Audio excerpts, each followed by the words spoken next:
கர்த்தருடைய பரிசுத்த நாமம் மகிமைப்படுவதாக. இந்த நாளிலும் கர்த்தர் நம்மோடு பேசுகிற வார்த்தை ஏசாயா தீர்க்கதரிசியின் புஸ்தகம் 35வது அதிகாரம் 8வது வசனம். ஏசாயா 35வது அதிகாரம் 8வது வசனம். அங்கே பெரும் பாதையான வழியும் இருக்கும், அது பரிசுத்த வழி எனப்படும். தீட்டுள்ளவன் அதிலே நடந்து வருவதில்லை, அந்த வழியில் நடக்கிறவர்கள் பேதையராயிருந்தாலும் திசைக்கெட்டு போவதில்லை. பிரியமானவர்களே, நம்முடைய கர்த்தராகிய இயேசு கிறிஸ்து சொல்லுகிறார், நான் உங்களை திக்கற்றவர்களாக விடேன், நான் உங்களிடத்தில் வருவேன் என்று சொல்லுகிறார். ஏன் ஆண்டவர் அப்படி சொல்லுகிறார்னா, நம்மை தனியாக நடக்க விட்டால் நம்ம திசை கெட்டு போகிறவர்களாக, அதாவது வழி மாறி போகிறவர்களாக இருப்போம். அந்த பாதையின் முடிவை பார்த்தோம்னா ஒரு என்றென்றைக்கும் ஒரு அழிவுக்கு நேரான அந்த பாதையில நம்ம நடத்துகிறதாக இருக்கும். ஆனால் ஆண்டவர் நமக்கு கொடுக்கிற வார்த்தை நித்திய ஜீவனை தருவேன் என்பது. என்றென்றைக்குமாக ஜீவன் உள்ளவர்களாக, நித்திய காலமாக நித்திய ஜீவனை பெற்றுக்கொள்கிறவர்களாக நாம் இருக்க வேண்டும் என்பதுதான் அவருடைய சித்தம். ஆகவே தான் அவர் சொல்லுகிறார், நான் உங்களை திக்கற்றவர்களாக விடேன், நான் உங்களோடு வருவேன் என்று. இந்த வசனத்தில் அதைத்தான் நம்ம பார்க்கிறோம். பெரும் பாதையான வழி, அதாவது அதற்கு இன்னொரு பேர் இருக்கிறது, பரிசுத்த வழி, த வே ஆஃப் ஹோலினஸ். ஸோ அந்த பாதையில் கர்த்தர் நம்மோடு கூட வருகிறார். ஏன்னா அதில் சொல்லப்பட்டிருக்கிறது, தீட்டுள்ளவன் அதிலே நடந்து வருவதில்லை. இந்த பாதை நம்முடைய வாழ்க்கையில் எந்த பகுதியிலேருந்து ஸ்டார்ட் ஆக ஆரம்பிக்குதுன்னு நம்ம பார்த்தோம்னா, அது நம்ம ரட்சிக்கப்பட்ட பிறகுதான். ஏன்னா அடுத்த வசனத்திலே சொல்லப்பட்டிருக்கிறது, 9வது வசனத்திலே, மீட்கப்பட்டவர்களே அதில் நடப்பார்கள். மீட்கப்பட்ட ஜனம்தான் நடப்பார்கள், தீட்டுள்ளவர்கள் அதில் நடந்து வர முடியாது. நம்முடைய இருதயம் அன்கிளீனாக இருந்துச்சுன்னா நம்மளால் இந்த பாதையில் நடக்க முடியாது. அப்போ எதுக்காக ஆண்டவர் நம்மோடு கூட இந்த பாதையில் வருகிறார் என்றால், நம்மை சுத்திகரித்து இந்த பாதையிலே நம்மை நடத்துவதற்காக. இது ஒரு பெரும் பாதை தான். ஆனால் பெரும் பாதை தான், இது இங்கிலீஷ் பைபிளில் சொல்லப்பட்டிருக்கிறது ஹைவே. ஹைவேன்னு சொல்லும் போதே நம்முடைய மனதில் வருவது, அது ரொம்ப விசாலமான ஒரு பாதை, ரொம்ப ஸ்மூத்தாக, எந்த ஒரு டிஸ்டர்பன்ஸும் இல்லாமல் நம்மளால் ஈஸியாக ட்ராவல் பண்ண முடியும் என்று. ஆனால் இந்த இடத்துல பாருங்கள், யாருக்கு இந்த பாதை ஒரு விசாலமான பாதையா, ஒரு பெரும் பாதையா இருக்கும்னா, இயேசு கிறிஸ்து சொல்லுகிறார் மத்தேயு 7வது அதிகாரம் 14வது வசனத்திலே, ஜீவனுக்கு போகிற வாசல் இடுக்கமும் வழி நெருக்கமுமா இருக்கிறது, அதை கண்டுபிடிக்கிறவர்கள் சிலர். இந்த சிலருக்கு தான் இந்த பாதை விசாலமாயிருக்கும். அந்த சிலர் யார் என்றால், அவர்கள் கண்டுபிடிக்கிறார்கள் ஜீவனுக்கு போகிற அந்த வழி நெருக்கமான வழி என்று. ஏன்னா எபிரேயர் 12:1 இதைத்தான் சொல்லுகிறது, பாரமான யாவற்றையும் நம்மை சுற்றி நெருங்கி நிற்கிற பாவத்தையும் தள்ளிவிட்டு விசுவாசத்தை துவக்குகிறவரும் முடிக்கிறவருமாய் இருக்கிற இயேசுவை நோக்கி நமக்கு நியமித்திருக்கிற ஓட்டத்தில் பொறுமையோட ஓடக்கடவும். இந்த இடத்துல சொல்லப்பட்டிருக்கிறது, இயேசுவையே நோக்கி ஓடக்கடவும். ஏன்னா இந்த பாதையில் அவர் நம்மோடு வருகிறார். ஆனால் திடீரென்று ஒரு டிராஃபிக் வரதான் செய்கிறது. அதுதான் இது பாரமான காரியங்கள், பாவமான காரியங்கள் நம்ம நெருக்கும் போது நம்மளால் வேகமாக போக முடியாது. திடீர்னு ரோட்டில் போய்கொண்டு இருக்கும்போது டிராஃபிக் வந்தால் நம்ம முன்னோக்கி போக மாட்டோம், அதில் வெயிட் பண்ணுவோம் தானே. அதை கிளியர் பண்ணி, அந்த டிராஃபிக் போலீஸாக இருக்கட்டும் யாரோ, அதை கிளியர் பண்ணி விட்டால் தான் நாம் ஃப்ரீயாக அடுத்து மூவ் ஆக முடியும். அதே மாதிரி தான் இந்த பாதையிலையும் நமக்கு இந்த மாதிரிப்பட்ட காரியங்கள் வருகிறது. ஏன்னா நம்ம நடக்கிற வழி பரிசுத்த வழி. நாம் பாவிகள், நம்ம பாவ மாம்சத்தை உடைய இந்த பொல்லாத உலகத்திலே வாழுகிறவர்கள். அந்த பரிசுத்த வழியில் நடக்கும்போது அப்பப்போ நமக்கு இந்த மாதிரிப்பட்ட ஒரு பாயிண்ட், ஒரு நெருக்கம் நமக்கு வருகிறது. அந்த இடத்துல நாம் என்ன செய்ய வேண்டும் என்றால், நம்ம முன்னோக்கி போக பிரயாசப்படக்கூடாது, கர்த்தருக்காக காத்திருக்க வேண்டும். ஏன்னா இந்த மீட்கப்பட்ட நாம நடக்கிற பாதையில் நம்ம தனியாக நடக்கலை, நடத்துகிறவர் நம்மோடு கூட நடக்கிறார். அவர் அதை கிளியர் பண்ணி விடுகிறார். அப்படி அந்த ஒரு நிச்சயம் நமக்கு வேணும். அதுதான் இங்கே சொல்லப்பட்டிருக்கிறது, ஜீவனுக்கு போகிற வாசல் இடுக்கமும் வழி நெருக்கமா இருக்கிறது என்று கண்டுபிடிக்கிறவர்கள் சிலர். அப்படி கண்டுபிடிக்கிறவர்களுக்கு தெரியும் இந்த பாதை இப்படித்தான் இருக்கும். ஏன்னா நான் பரிசுத்த வழியில நடக்கிறேன். ஸோ இந்த பாதையில் அப்பப்போ நான் இந்த மாதிரி காரியங்களை ஃபேஸ் பண்ணுவேன். ஆனால் ஆண்டவர் அதிலிருந்து என்னை ஒரு விசாலமான பாதையில் என்னை நடத்துவார் என்று சொல்லி, அந்த நிச்சயம் உள்ளவர்களுக்கு இந்த பாதை எப்போதுமே ஒரு விசாலமான ஒரு ஹைவேயாக தான் இருக்கும். நமக்கு ஒரு நெருக்கம் வரும்போது நம்ம உடனே முன்னோக்கி போக நம்ம பிரயாசப்படக்கூடாது. எதுக்கு எடுத்தாலும் நமக்கு அவிசுவாசம், ஒரு பின்மாற்றம், ஒரு கலக்கம் நமக்கு உண்டாகக்கூடாது. ஏன்னா நம்மை நடத்துகிறவர் நம்மோடு கூட இருக்கிறார்.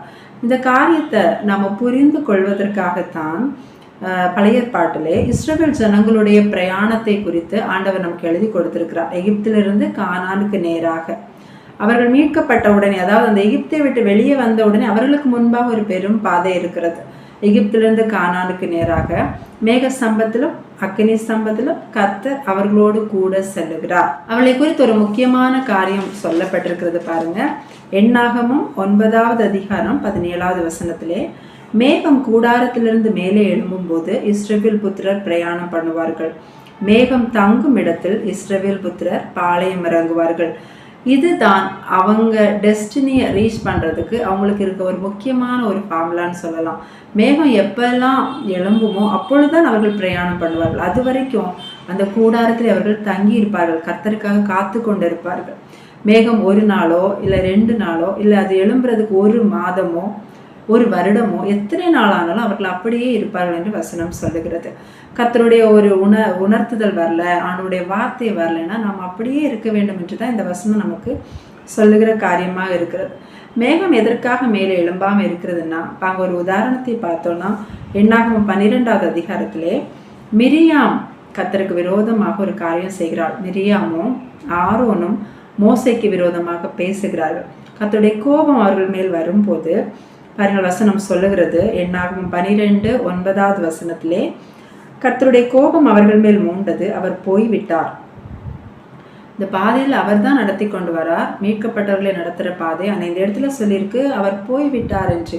போன கர்த்தர் அப்படியே போகவில்லை. தொடர்ந்து நம்ம வாசிக்கும் போது 14 முதல் 16 வரை உள்ள வசனத்திலே கர்த்தர் சொல்லுகிறார், அவள் தகப்பன் அவள் முகத்தில் காரி துப்பினது உண்டானால் அவள் 7 நாள் வெட்கப்பட வேண்டாமோ, அது போலவே அவள் 7 நாள் பாளையத்துக்கு புறம்பே விலக்கப்பட்டிருந்து பின்பு சேர்த்து கொள்ளப்பட கடவுள் என்றார். அப்படியே மிரியாம் 7 நாள் பாளையத்துக்கு புறம்பே விலக்கப்பட்டிருந்தால் மிரியாம் சேர்த்து கொள்ளப்படும் மட்டும் ஜனங்கள் பிரயாணம் பண்ணாதிருந்தார்கள். மிரியாள் அந்த தீட்டு நிமித்தம், அந்த பாவத்து நிமித்தம் அவள் தனியாக பாளையத்துக்கு புறம்பே அவள் 7 நாள் தங்கி இருக்கிறாள். அது வரைக்கும் அவங்க பிரயாணம் பண்ணாது இருக்கிறார்கள். அப்படின்னா என்ன அர்த்தம்? மேகம் அது வரைக்கும் எழும்பவில்லை, மேகத்தை அவர்கள் பார்க்கவில்லை.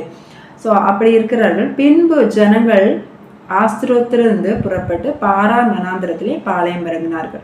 அவள் திரும்ப பாளையத்திலே சேர்த்து கொள்ளப்பட்ட பிறகு திரும்ப பிரயாணம் மேற்கொள்கிறார்கள். அப்போ இந்த இடத்துல ஒரு சின்ன சுத்திகரிப்பு அங்கே நடக்கிறது. ஒரு காரியம் தவறு நடந்தது, ஒரு பாவம் வந்தது, கர்த்தர் அதை சுத்திகரிக்கிறார். சுத்திகரித்ததுக்கு பிறகு ஆண்டவர் தொடர்ந்து அவர்களோடு பிரயாணம் பண்ணுகிறார். இதே போலதான் நம்முடைய வாழ்க்கையில சில நேரம் நம்ம அப்படியே தங்கி இருப்பதாக இருக்கும்.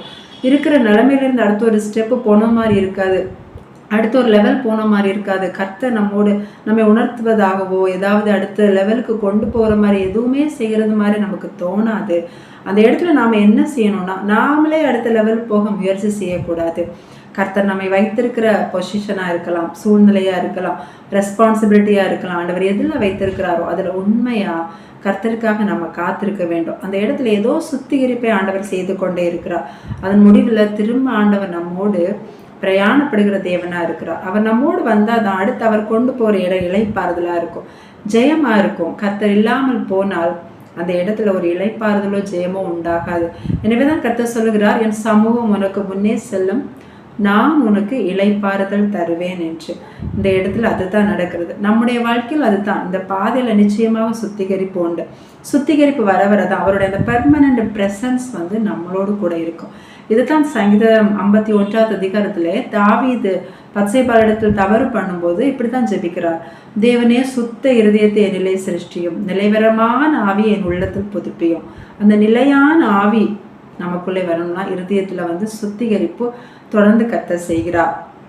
ஸோ அந்த பெரும் பாதையில டிராவல் பண்ற நாம வழி நெருக்கம்தான், இடுக்கம்தான், ஆனாலும் அவர் நம்மை விட்டு விலகாத தேவன். இமைப்பொழுது அவருடைய முகத்தை மறைத்தாலும் நித்திய கிருபையா இறங்குகிற தேவன் நம்மை தேடி வருவார், அவர் அணைத்து கொள்வார் என்கிற நிச்சயம் நமக்கு வேணும். அவர் நிச்சயமாக நம்மை தனியாக நடக்க விடாத தேவனா இருக்கிறார். ரெண்டாவது ஒரு காரியத்தை நம்ம பார்த்தோம்னா, இந்த பாதையில எந்த சூழ்நிலையிலும் கர்த்தர் தோற்று போக மாட்டார். அதாவது நமக்காக அவர் வைத்திருக்கிற காரியங்கள், நமக்காக முன்குறித்த காரியங்கள், நமக்காக குறித்திருக்கிறதை அவர் நிறைவேற்றுகிறதுல அவர் தோற்று போக மாட்டார். என்னாகமம் 14வது அதிகாரத்திலே கர்த்தர் கொடுக்க போகிற அந்த கானானை போய் சுற்றி பார்த்து வரும்படி மோசே 12 பேரை அனுப்பி வைக்கிறார். போனவர்கள் திரும்பி வந்து சொல்லுகிறார்கள். என்னாகமம் 14வது அதிகாரம் 31வது வசனத்திலே, நான் போய் அந்த ஜனங்களோட எதிர்க்க நம்மாலே கூடாது, அவர்கள் நம்மை பார்க்கலும் பலவான்கள் என்றார்கள். நம்மால போய் ஜெயிக்க முடியாது, எதிர்க்க முடியாது, நம்மை பார்க்கலும் பலவான்கள். இது நாம் என்று அவர்கள் சொல்லும் போது அந்த இடத்துல அவர்களை மட்டும் அங்கே குறிக்கவில்லை, கர்த்தரையும் சேர்த்துதான் குறிக்கிறது. ஏன்னா கர்த்தர் முழுவதுமாக அந்த பாதையிலே கர்த்தர் தான் லீட் பண்ணி கொண்டு போறாங்க. அப்போ கர்த்தரை விட அவங்க பலவான்கள், நம்மால ஜெயிக்க முடியாதுன்னு அவங்க சொல்லுகிறார்கள். இதுல அவர்கள் தங்களுடைய மகிமையை விரும்புகிறவர்களாக இருக்கிறார்கள். நம்ம போகிற பாதையில நம்ம கர்த்தரை முன்னிறுத்தவில்லை என்றால் நமக்கு மகிமை தேடுகிறவர்களாக இருக்கிறோம். ஏன்னா இந்த கானானி கர்த்தர் அவர்களுக்கு கொடுப்பேன் என்று வாக்கு பண்ணினது அவர்களுடைய கிரியையை பார்த்தோ, அவர்களுடைய பலத்தை பார்த்தோ, அவர்களால் முடியாது என்பதை பார்த்தோ அல்ல, அவருடைய உண்மை நிமித்தமும் அவருடைய பரிசுத்த நாமத்தை நிமித்தமும் ஆண்டவர் அதை வாக்கு பண்ணியிருக்கிறார். ஸோ அப்படிப்பட்டதை கர்த்தர் தான் அதை கொடுக்க வேண்டும். கர்த்தர் மேல் விசுவாசம் இல்லாமல் அவர்கள் அப்படி பேசுகிறார்கள். ஆனால் இதே பாதையில தான் யோசுவாவும் காலேபு இவர்களே நடத்தினது போலதான் கர்த்தர் அவர்களே நடத்தி வருகிறார். அவர்கள் சொல்லுகிறார்கள், என்னாகமம் 13:30, நம்ம உடனே போய் அதை சுதந்திரித்துக் கொள்வோம், நாம அதை எளிதில் ஜெயித்து கொள்ளலாம். கர்த்தரின் மகிமையை விரும்புகிறவர்கள் வாயில விசுவாச வார்த்தை தான் வரும். அவங்க சொல்றாங்க, நம்ம ஈஸியா போய் ஜெயிக்கலாம், நம்ம உடனே அதை பெற்றுக்கொள்ளலாம், சுதந்திரித்து கொள்ளலாம் என்று விசுவாச வார்த்தையை சொல்லுகிறார்கள். கர்த்தர் அவர்களை பார்த்து 24வது வசனத்தை சொல்லுகிறார், அவர்கள் வேற ஆவியை உடையவர்கள். பிரியமானவர்களை, வேற ஆவியை உடையவர்களாக நம்ம மாறணும். அந்த நிலையான ஆவி நமக்குள்ள புதுப்பிக்கப்படணும் அனுதினமும். அப்பொழுதுதான் நம்மால உறுதியான விசுவாசத்துல, எப்பவுமே அந்த ஒரு ஆசிலேஷன்ல இல்லாம அந்த உறுதியான விசுவாசத்தோடு கர்த்தரை பற்றி கொண்டிருக்கிறவர்களாக இருப்போம். சும்மா எதுக்கு எடுத்தாலும் அவ்விசுவாசமும் பின்மாற்றமும் நம்ம குழப்பமும் நமக்குள்ளே உண்டாகாது. இந்த இடத்துல அவர்களை குறித்து ஆண்டவர் வேற ஆவியை உடையவர்கள் என்று சொல்லுகிறார். கர்த்தரை குறித்து அவிசுவாசமா பேசினவர்கள் மேல ஆண்டவருடைய கோபம் மூழுகிறது. ஆண்டவர் அவர்களை மொத்தமாக அழித்து போட்டு மோசையை மட்டும் நான் உன்னை ஒரு பெரிய ஜாதி ஆக்குவேன் என்று சொல்லுகிறார். அப்பொழுது மோசே என்ன சொல்லுகிறார் என்றால், என்னாகும் 14வது அதிகாரம் 13 முதல் 16 வரை உள்ள வசனங்களை நாம பார்த்தோம்னா, மோசே கர்த்தரை நோக்கி, எகிப்தியர் இதை கேட்பார்கள், அவர்கள் நடுவிலிருந்து உம்முடைய வல்லமையினாலே இந்த ஜனங்களை கொண்டு வந்தீரே, கர்த்தராகிய நீர் இந்த ஜனங்களின் நடுவே இருக்கிறதையும், கர்த்தராகிய நீர் முகமுகமாய் தரிசனமாகிறதையும், உம்முடைய மேகம் இவர்கள் மேல் நிற்கிறதையும், பகலில் மேகத்தூணிலும் இரவில் அக்கினி தூணிலும் நீர் இவர்களுக்கு முன் செல்லுகிறதையும் கேட்டிருக்கிறார்கள். இந்த தேசத்தின் குடிகளுக்கும் சொல்லுவார்கள், ஒரே மனிதனை கொல்லுகிறது போல இந்த ஜனங்களையெல்லாம் நீர் கொல்வீரானால், அப்பொழுது உம்முடைய கீர்த்தியை கேட்டிருக்கும் புறஜாதியார் கர்த்தர் அந்த ஜனங்களுக்கு கொடுப்போம் என்று ஆணையிட்டிருந்த தேசத்திலே அவர்களை கொண்டு போய் விடக்கூடாதே போனபடினால் அவர்களை வனாந்திரத்திலே கொன்று போட்டார் என்பார்களே.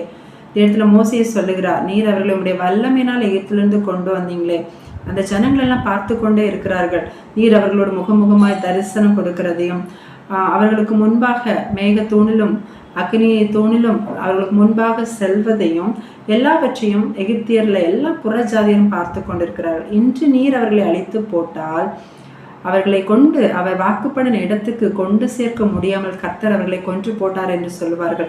இது நிமித்தம் உம்முடைய நாமம் தூஷிக்கப்படுமே என்று அவங்க மோசே சொல்லுகிறார். பாருங்க, ஸோ நம்முடைய மீட்கப்பட்ட நம்முடைய கையில தான் இருக்கு கர்த்தருடைய நாமம் தூஷிக்கப்படுவதும் மகிமைப்படுவதும். நாம் அவர் மேல அவர் வாக்குப்படின காரியத்துல நாம் அவிசுவாசமா இருக்கும்போது அது மற்றவர்கள் தூஷிக்கப்படுவதற்கு ஏதுவாக அது முடிகிறது. ஆனால் கர்த்தர் அவர் தம்மை பரியாசம் பண்ண ஒட்டார் என்று வசனம் சொல்லுகிறது. சத்துரு அவரை பரியாசம் பண்ண அவர் விடமாட்டார். ஆண்டவர் சொல்லுகிறார் 20வது வசனத்திலே, உன் வார்த்தையின்படியே மன்னித்தேன், பூமியெல்லாம் கர்த்தருடைய மகிமையினால் நிறைந்திருக்கும் என்று என்னுடைய ஜீவனை கொண்டு சொல்லுகிறேன், நான் உன் வார்த்தையின்படியே மன்னித்தேன் என்று சொல்லி அவர்களை அங்கே மன்னிக்கிறார். தொடர்ந்து நம்ம பார்க்கும்போது சில தண்டனைகள் இருந்தாலும் அவர்களுடைய சந்ததியை கர்த்தர் கானானிலே கொண்டு சேர்க்கிறார். ஆண்டவர் நமக்கு குறித்ததை அவர் நிறைவேற்றுகிறதாக இருக்கிறார். அவர் நம்மை நடத்துகிற பாதையில இதுவரைக்கும் அவர் நினைத்தது தான் நடந்திருக்கிறது. இனியும் கர்த்தர் நினைக்கிறதா நம்முடைய வாழ்க்கையில நடக்கும். அவர் நிச்சயமாக தோற்று போக மாட்டார். இந்த 2 காரியங்களே நமக்கு ஒரு அஷூரன்ஸ் கிடைச்சிருக்கு. அதாவது அவர் நடத்துகிற இந்த பாதையின் முடிவு மகிமையானதாகத்தான் இருக்கும். நம்ம பேதையர்களாக இருந்தாலும் நம்மை திசை கெட்டு போக அவர் விட மாட்டார். ஆகவே பிரியமானவர்களை, இந்த பாதையில நாம சந்தோஷத்தோட பிரயாணிப்போம். ஆகவே தான் பாருங்க, அடுத்த வசனம் ஏசாயா 35:10 சொல்லுகிறது, கர்த்தரால் மீட்கப்பட்டவர்கள் திரும்பி ஆனந்த களிப்புடன் பாடி சியோனுக்கு வருவார்கள். நித்திய மகிழ்ச்சி அவர்கள் தலையின் மேல் இருக்கும். சந்தோஷமும் மகிழ்ச்சியும் அடைவார்கள். சஞ்சலமும் தவிப்பும் ஓடிப்போகும். கர்த்தர் நம்மை சந்தோஷத்தோடு கூட அந்த சியோனிலே சேர்ப்பார். அது வரைக்கும் கர்த்தர் விடாமல் நம்மை வழி நடத்துவார். கர்த்தர் தாமே இந்த வார்த்தையின் மூலமாக நம்ம ஒவ்வொருவரையும் ஆசீர்வதிப்பாராக. ஆமென். ஜபிக்கலாம். எங்களை நேசிக்கிற எங்கள் பரலோக தகப்பனே, ஏசப்பா, உண்மை நன்றியோட துதிக்கிறோம் ராஜா. இந்த நேரத்தை எங்களுக்கு கிருபையாய் தந்ததற்காக உமக்கு ஸ்தோத்திரம் ஆண்டவரே. அப்பா, இந்த வசனத்தை எங்களோடு பேசினதற்காக உமக்கு நன்றி ராஜா. தகப்பனே, அப்பா, நீங்க நடத்துகிற அப்பா இந்த பெரும் பாதையில ராஜா, அப்பா, நீங்க எங்களை எல்லா நெருக்கங்களில் இருந்தும் தகப்பன் எல்லா இடுக்கத்திலிருந்து எங்களை விடுதலையாக்கி அப்பா நீங்க எங்களை விசாலமாக நடத்த போகிற தயவுக்காக உமக்கு நன்றி அப்பா. நீர் எங்கள் வாழ்க்கையில குறித்ததை நீங்க நிச்சயமாக நிறைவேற்ற போவதற்காக உமக்கு நன்றி செலுத்துகிறோம். நாங்கள் எதுவுமே அறியாதவர்களா இருந்தாலும் நாங்கள் திசை கெட்டு போக மாட்டோம். நீங்க நடத்துற பாதையில அப்பா நீங்க எங்களை சுத்திகரித்து அந்த நிலையான ஆவி உள்ளவர்களாக தகப்பனே எப்போதும் உங்க பிரசன்ஸ் எங்களோடு கூட இருப்பதாக, ஒரு இளைப்பாறுதல் உள்ளதாக தகப்பனே எங்களுடைய வாழ்க்கையை நீங்க மாற்ற போறதற்காக உங்களுக்கு நன்றி செலுத்துகிறோம். அப்படியே ஒவ்வொருடைய வாழ்க்கையில நீங்க செய்ய போவதற்காக உங்களுக்கு ஸ்தோத்திரம் அப்பா. உங்களுடைய சித்தத்தின்படியே தொடர்ந்து நடத்துங்க. உங்க சமூகத்திலே அர்ப்பணிக்கிறோம். உங்க பரிசுத்த நாம மாத்திரம் மகிமைப்படுவதாக மீட்பர் இயேசுவின் நாமத்தில் ஜெபிக்கிறோம் ஜீவனுள்ள பிதாவே, ஆமென்.